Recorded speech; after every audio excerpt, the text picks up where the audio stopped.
तो hello good evening सब लोग। आज हम लेके आए हैं वापस सेंसेक्स का एनालिसिस एक्सपायरी का। सेंसेक्स का एक्सपायरी ये महीने से शुरू हो चुका है, थर्सडे को होना। तो हम वेडनेसडे को एनालाइज कर रहे हैं। मैं हर बार की तरह ये बार भी आपको कहता हूँ कि मेरा एनालिसिस का वैलिडिटी रहेगा सुबह मार्केट ओपन से लेके फर्स्ट हाफ 11:30 बजे तक की वैलिडिटी है। एक्सपायरी कहीं भी आ सकता है। ये कल सुबह जो 2.5-3 घंटे मार्केट चलेगी उसके बाद डिसाइड हो सकता है कि एक्सपायरी कहाँ जाएगा कल की मूवमेंट के हिसाब से। बट सुबह खुलते ही 11 साढ़े 11 बजे तक आपको क्या करना है वो मैं आपको बताने के लिए आया हुआ हूँ। अगर हम देखें सबसे पहले चार्ट्स, तो आओ स्क्रीन पे चार्ट्स देखते हैं। अगर मैं ये देख रहा हूँ डेली चार्ट सेंसेक्स का, तो सेंसेक्स के डेली चार्ट में पहले मैं इसको कन्वर्ट कर देता हूँ लाइन चार्ट में। अगर आप लाइन चार्ट में गौर से देखेंगे तो आपको क्या दिख रहा है, आपको दिखेगा यहाँ पे एक डब्ल्यू बना हुआ है। ये एक डब्ल्यू बना हुआ है जो डब्ल्यू पैटर्न ब्रेक हो चुकी है। मैं इस लाइन को कर देता हूँ ब्लैक ताकि आपको देखने में इजी रहे। ये जो डब्ल्यू है उसको मैं कर देता हूँ ब्लैक। आपको दिख रहा है ये क्लियर एक डब्ल्यू बना हुआ है जिसका ब्रेकआउट हुआ है। अब इसी डब्ल्यू को मैं यहाँ से डिलीट करता हूँ और चार्ट पे मैं आपको दिखाता हूँ कैंडल स्टिक चार्ट पे। फिलहाल ये लाइन चार्ट है, मैं कैंडल स्टिक चार्ट पे चला जाता हूँ। अब आप देखो गौर से, तो ये डब्ल्यू का यहाँ पे ब्रेकआउट हो रहा था। ये डब्ल्यू का ब्रेकआउट कल मार्केट ने कर दिया। मुझे आज एक्सपेक्टेशन थी कि नीचे रिटेस्ट करके फिर ऊपर जाएगा, लेकिन अफसोस ये है कि थोड़ा सा गैप अप करके ऊपर चला गया, रिटेस्ट करने नहीं आया। तो ये रिटेस्ट करने नहीं आया ना, तो ये थोड़ा सा परेशान करेगा, बहुत स्पीड में ऊपर नहीं जाएगा। अगर इसको स्पीड में ऊपर जाना है तो ये ब्रेकआउट वाली लाइन को इसको रिटेस्ट करना चाहिए था। Doesn't matter. तो अब मार्केट क्या करेगा हम समझ लेते हैं, बट 2 घंटे के चार्ट में चला जाता हूँ। 2 आवर्स के चार्ट में अगर मैं देख रहा हूँ तो आज इसने ब्रेकआउट देने के बाद ऊपर सस्टेन कर दिया है, मार्केट को नीचे नहीं आया है। तो कल दो सिनेरियो हो सकते हैं एज पर चार्ट। मार्केट खुलेगा फ्लैट या थोड़ा सा ऊपर, ऊपर जाके ये जोन से रिटर्न आएगा, या नीचे जाके यहाँ जो एरिया है यहाँ से आपको ऊपर लेके जाएगा। यही दो पॉसिबिलिटी हो सकती है। तो ये दोनों पॉसिबिलिटी मैं ड्रॉ कर देता हूँ। एक पॉसिबिलिटी है ऊपर जाके फिर यहाँ तक नीचे आए, और दूसरी पॉसिबिलिटी ये है कि यहीं से खुले, नीचे जाए और रीटेस्ट करके फिर ऊपर जाना शुरू करे और हमको मार्केट अच्छी ऊपर क्लोजिंग यहाँ तक दे दे, 82,000 तक की क्लोजिंग हमको दे दे। ये दो पॉसिबिलिटीज मैंने ड्रॉ कर दी। अब ये दो पॉसिबिलिटीज में से कल क्या हो सकता है ये हम डेटा से एनालाइज करते हैं और डेटा से इसको अलाइन करने की कोशिश करते हैं।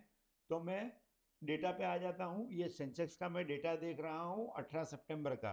अगर आप गौर से देखो तो आपको क्या दिख रहा है यहाँ डेटा में, ग्रीन बार्स बड़ी बड़ी बड़ी बड़ी दिख रही है 82,700 तक।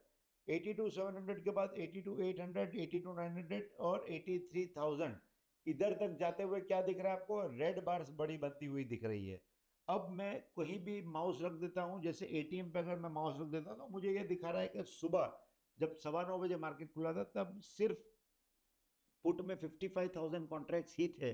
सिर्फ 55,000 कॉन्ट्रैक्ट्स, समझना, 1 लाख भी नहीं, सिर्फ 55,000। और कॉल में कितने कॉन्ट्रैक्ट थे, तो कॉल में अगर आप कॉन्ट्रैक्ट देखो सुबह 9:15 बजे तो 5.5 लाख कॉन्ट्रैक्ट थे। लेकिन पूरे दिन में क्या हुआ, 11 लाख पुट के कॉन्ट्रैक्ट राइट हुए और कॉल के सिर्फ 5 लाख और राइट हुए। तो कॉल के टोटल 10 लाख कॉन्ट्रैक्ट के सामने पुट के 11 लाख कॉन्ट्रैक्ट। तो अब अगर आप पीसीआर देखोगे पुट के सामने कॉल, तो लगभग लगभग है 11 लाख और 10 लाख, लगभग लगभग है। लेकिन आप इंटरनली अगर आप देखो तो पूरे दिन क्या हुआ, पूरे दिन पुट की राइटिंग हुई क्योंकि गैप अप खुल के बड़ी कैंडल ऊपर बनी। तो हम चेंज इन हुआ अगर देखने की कोशिश करें तो आप देखो सारी बड़ी बड़ी ग्रीन बार्स है, पूरे दिन में पुट की राइटिंग ही हुई है कंटिन्यूस। लास्ट आधे घंटे में क्या हुआ, तो लास्ट आधे घंटे में जो इंट्राडे वाले थे वो नीचे से सब कुछ, ये जो नीचे की बार दिख रही है ना, ये इंट्राडे वाले कॉल पुट कवर हुए हैं। लेकिन आप देखो गौर से तो कॉल ज्यादा कवर हुए हैं, पुट कम कवर हुए हैं। और पूरे दिन में आप देखो तो पुट ज्यादा राइट हुए, कॉल कम राइट हुए। मतलब ओवरऑल पुट बहुत ज्यादा राइट हुए, कॉल कम राइट हुए, कॉल कवर भी ज्यादा हुए।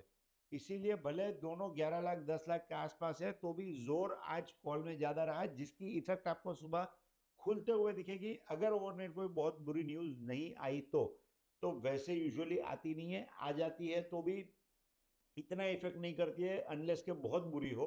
मीडियम एवरेज टाइप की न्यूज़ कोई खास ज़्यादा इफेक्ट नहीं करेगी क्योंकि डेटा और चार्ट ओवरऑल बुलिशनेस ही बता रहे हैं। तो डेटा के हिसाब से अगर मैं देखूं, एक बार हम पीसीआर भी देख लेते हैं। पीसीआर इज 1.07, वो तो हमने वहीं देख लिया, 11 लाख पुट थे और 10 लाख कॉल थे, तो लगभग उतना ही आएगा। और मैक्स पेन कितना दिखा रहा है, 82,600। इसका मतलब क्या है, मैक्स पेन नीचे है, ओवरऑल मार्केट बुलिश है, पुट और कॉल इक्वल राइट हुए, लगभग इक्वल राइट है, लेकिन पुट बहुत ज्यादा आज के दिन में राइट हुए हैं। तो इसका टोटल निचोड़ निकालो ना, तो टोटल निचोड़ ये बनता है कि ये वाली जो मूवमेंट बोल रहा हूँ, ये वाली जो मूवमेंट के खुल के ऊपर जाएगा, फिर वहां से नीचे आएगा और 82,600 82,700 पे क्लोज होगा। ये वाली मूवमेंट होने के चांसेस बहुत ज्यादा हैं। अदरवाइज क्या होता, अगर बेरिश लोग ज़्यादा होते, अगर कॉल रेटिंग ज़्यादा हुई होती और पीसीआर अगर बेरिश होता, और अगर आपका कॉल की रेटिंग बहुत ज़्यादा होती, चेंज इन ओए भी कॉल में ज़्यादा होता, तो ये वाला जो है ना, ये वाला स्ट्रक्चर प्ले आउट होता। लेकिन मुझे ये स्ट्रक्चर प्ले आउट होता हुआ दिख रहा है क्योंकि चार्ट बुलिश है, पुट रेटिंग बहुत ज़्यादा हुई है, और पुट रेटिंग बहुत ज़्यादा होने की वजह से मार्केट का माहौल बुलिश रहेगा। लेकिन मैक्स पे नीचे दिखा रहा है, मतलब कॉल राइटर्स नीचे बहुत सारे खड़े हैं, तो चांसेस ये है कि ऊपर जाए 83,000 के राउंड फिगर तक और फिर एक नीचे वापस झटका दे सकता है। लेकिन ओवरऑल सुबह के लिए मार्केट बुलिश, ऊपर जाके नीचे आने वाला व्यू है। तो हमने चार्ट भी देख लिया, हमने डेटा भी देख लिया, हमने चेंज इन ओए देख लिया, ओए देख लिया। अब एक काम करते हैं, फ्यूचर्स क्या बोलते हैं वो भी देख लेते हैं। मैं फ्यूचर्स वाले चार्ट पे चला जाता हूँ। अगर आप फ्यूचर्स को देखो, तो ये बड़ी ग्रीन बार आज बनी है। बड़ी ग्रीन बार क्या होती है, लॉन्ग बिल्डअप, लॉन्ग्स बहुत बने हैं। कल क्या बनी थी, कल एक पिंक कलर की बार बनी थी, पिंक कलर की बार शॉर्ट बिल्डअप बताती है।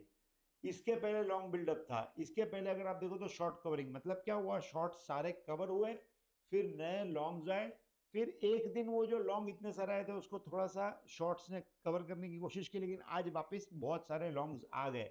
तो हमने देखा चार्ट बुलिश दिखा रहा है, ऑप्शंस का डेटा बुलिश दिखा रहा है, ऑप्शंस का चेंज बुलिश दिखा रहा है, फ्यूचर्स बुलिश दिखा रहा है। तो ओवरऑल माहौल हर जगह बुलिश है। तो कल फर्स्ट हाफ तो हम बुलिश ही एक्सपेक्ट करेंगे, अनलेस कोई बहुत बुरी न्यूज़ नहीं आती है। तो आज का एनालिसिस यहाँ तक, फिर मिलेंगे नेक्स्ट एनालिसिस मंडे के दिन निफ्टी की। See you then, signing off, Adib Noorani, stocks full.